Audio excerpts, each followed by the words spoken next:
Hello and welcome to energy and efficiency. So energy efficiency simply means using less energy to perform the same tasks.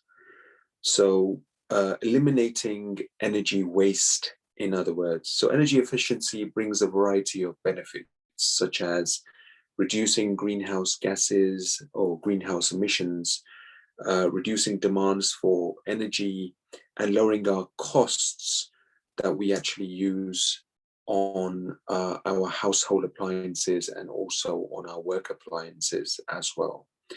So because of this, we're trying to make our energy more efficient in ways whereby we can actually make the most of our energy resources.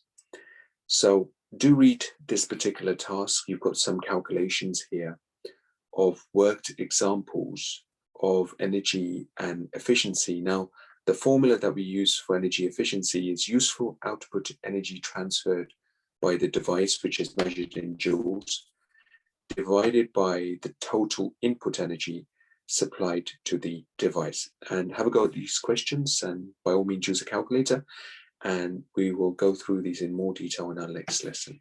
Thank you.